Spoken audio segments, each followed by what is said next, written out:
Hi, I'm Sarah. I'm 28 years old, working as a marketing executive, and I was beyond excited to start a family with my husband, Mike. We had been dreaming of this moment for ages, but little did I know that Mike's mother, Linda, had her own plans for our growing family. It all began when Mike and I announced our pregnancy. We were thrilled, but Linda's reaction was off. She forced a smile and said, "Oh, how wonderful.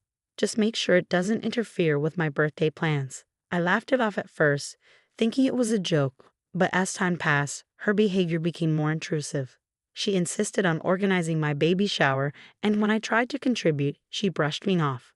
"Honey, I've done this before.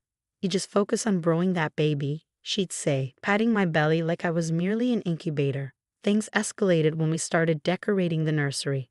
Mike and I had chosen a sweet woodland theme, but Linda barged in, shaking her head. "No, no, no. Babies need pastels, not these ridiculous colors," she declared, holding up a fistful of pink paint swatches. I tried to be polite. "Linda, we really appreciate your input, but this is our decision." She narrowed her eyes. "I'm just trying to help. Don't be so sensitive."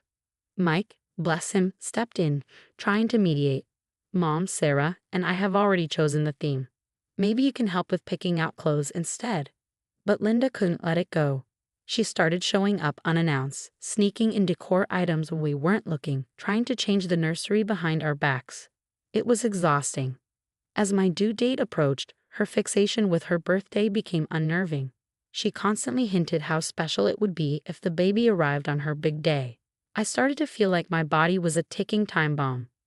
One evening, a week before my due date, Linda cornered me in the kitchen during a family dinner. Her voice was low, her breath hot on my ear. "You know, Sarah," she whispered, "it would be such a blessing if you could hold off on delivering until my birthday.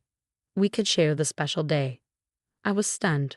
"Linda, that's not really something I can control." Her hand gripped my arm, nails digging into my skin.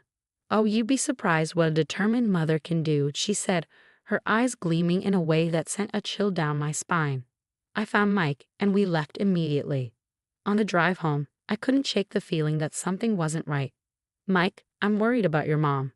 She's becoming obsessed with this birthday thing." He sighed, rubbing his temples. "I know she can be overbearing, but she means well. She's just excited about the baby." But I wasn't convinced. That night, as I lay in bed, rubbing my belly, I couldn't stop wondering what Linda might do to get her way. And soon, I was about to find out just how far she'd go. 2 days before Linda's birthday, the contractions started, sharp and intense. Mike rushed me to the hospital, my hand gripping his through each wave of pain. Of course, Linda insisted on coming along, hovering like a vulture. "Just hold on, sweetie," she urged, checking her watch constantly. "Maybe we can time this just right." I wanted to scream at her, but another contraction knocked the wind out of me. The next hours blurred into one long haze of pain and exhaustion, with Linda's mutterings about the time ringing in my ears. "It's getting close to midnight. Just a little longer, dear." The doctors urged me to push, but I was beyond tired. Mike was by my side, encouraging me, but Linda kept butting in. "Come on, Sarah, just hold on a bit longer. You can do this." Finally, with one last agonizing push, our baby girl was born. The clock had just struck 12:01 a.m., Linda's birthday. "Oh, how perfect," Linda squealed, clapping her hands in delight. "We're birthday twins." I barely registered her words as they laid my daughter on my chest.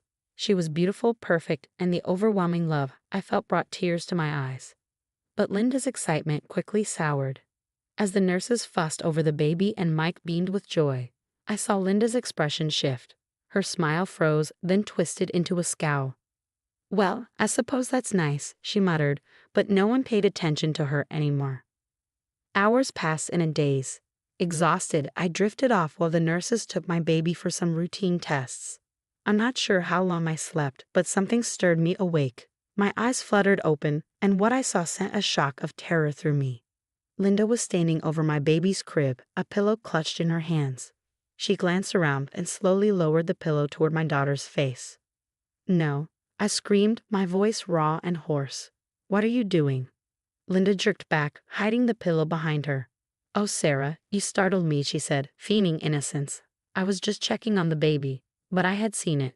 I knew exactly what Linda had tried to do, Panicking, I jabbed at the call button, shouting for help. Nurses rushed in, followed closely by Mike. I was a mess, trying to explain what I'd just witnessed through gasping sobs. She tried to smother her. She had a pillow, I cried, pointing at Linda. Linda's face remained calm, her expression a mask of pure innocence. I don't know what she's talking about, she said smoothly. I think the poor dear is just overwrought from the delivery.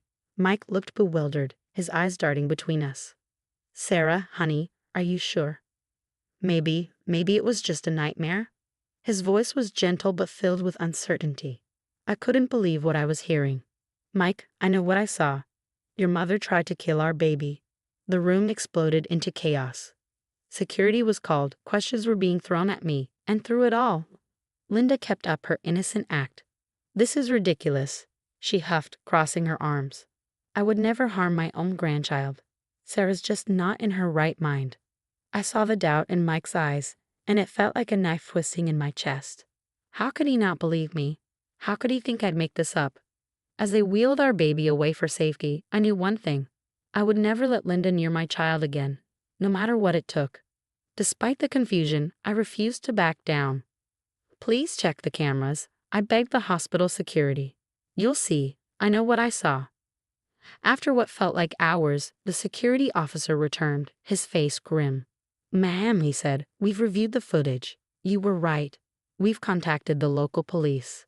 Mike looked devastated as he watched the footage. His hands trembled, his voice barely a whisper. I can't believe it. My own mother. Linda was immediately banned from the hospital, but that didn't stop her from trying to manipulate the situation. She started calling Mike constantly, spinning tales about how it had all been a misunderstanding. I was just fluffing the pillow, sweetie, her voicemails cooed. Sarah's suffering from postpartum depression. She needs help. Meanwhile, I was struggling with my recovery. Every time I closed my eyes, I saw Linda standing over my baby with that pillow. The stress was crushing me. I couldn't bear to let my daughter out of my sight. Mike's father, George, tried to smooth things over. He showed up at the hospital with a nervous smile. Now, let's not blow this out of proportion. Linda's always been a bit enthusiastic. I'm sure she didn't mean any harm. I was floored. She tried to smother my baby, George. How is that not harmful? The tension between us and Mike's family was unbearable. I felt like I was losing my grip on reality. That's when I called my best friend, Emma, who's a lawyer. I needed advice.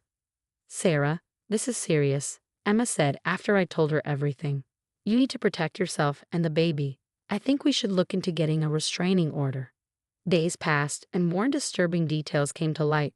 The police investigation revealed Linda's long history of controlling behavior. They interviewed some of Mike's ex-girlfriends, who all shared stories of her manipulation and jealousy. Then one afternoon, Mike made a chilling discovery while packing things up at their old house. Linda's diary. He brought it to me, his hands shaking. Sarah, he said, his voice low, you need to see this. I opened the diary, my heart racing, and as I read through the pages, my blood ran cold. Linda had written obsessively about her birthday, how it was her special day, and how she wouldn't let anyone, not even her own grandchild, overshadow it. Mike was silent for a long time after reading it. Finally, he stood up. I need to talk to her. This ends now. I wanted to stop him, terrified of what Linda might do next, but I knew he needed this confrontation. Hours later, Mike returned home, looking drained but resolute. What happened? I asked, dreading the answer. Mike sighed, rubbing his face. It was intense. At first, she denied everything, but eventually she broke down. Dad was there too. He finally saw her for who she really is. And? I held my breath. And, it's over, Mike said firmly. I told her she's not welcome in our lives anymore unless she gets serious help. Even then, I don't know if I'll ever be able to trust her again.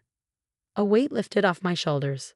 It wasn't the end, not by a long shot, but it was a start. As I held our daughter close, I knew we had a long road ahead of us. But for the first time since that horrible night, I felt a glimmer of hope.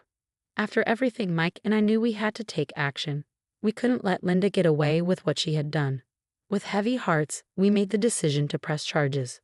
We're doing the right thing, Mike reassured me, squeezing my hand as we met with the prosecutor. But Linda wasn't giving up without a fight. She sent tearful voicemails, pleading letters, and even tried to corner Mike at work. But we stood firm. "I'm sorry, Mom, but you've gone too far this time," Mike told her, his voice steady despite the pain in his eyes. The court case was grueling. Sitting there, hearing the details of that night, I felt sick to my stomach. But nothing could have prepared me for the shock of Linda's diagnosis: narcissistic personality disorder, NPD. The defendant exhibits classic signs of NPD, the psychiatrist testified. Her obsession with her birthday and her willingness to harm others for attention are textbook examples. Then came a surprise witness, Mike's ex-girlfriend, Rachel. "Linda always had to be the center of attention," Rachel said, her voice trembling. "She sabotaged our dates, spread rumors about me. Once, she even faked a health scare to stop Mike from proposing." Mike's face went pale as the realization dawned. This wasn't new behavior. Linda had been manipulating people for years. When the verdict was read, I felt a mixture of relief and sadness. Linda was found guilty of attempted infanticide. The judge sentenced her to both psychiatric treatment and prison time.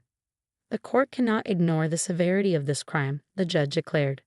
"Mrs. Thompson, your actions could have resulted in the death of an innocent child." As Linda was led away, George stood up in the gallery. His face was set with determination. "Linda," he called out, "I want a divorce." The courtroom fell silent. Linda's face crumpled, but for once, no one rushed to comfort her. In the weeks that followed, Mike threw himself into healing our family. He cut all ties with Linda, changed our phone numbers, and even suggested we move. "I think we need a fresh start," he said one night somewhere far from here. I agreed. We packed up our lives and moved to a new city, ready to begin again. A year passed in a blur of healing and new experiences. I returned to work and found my stride at a new marketing firm. While Mike's relationship with his father grew stronger, now free from Linda's influence. On our daughter's first birthday, we held a small party surrounded by the people who truly cared about us: George, Emma, and a few close friends. To new beginnings, Mike toasted, raising his glass as we sang happy birthday to our daughter. I looked around at the smiling faces and felt overwhelmed with gratitude. We had been through hell, but we'd come out stronger.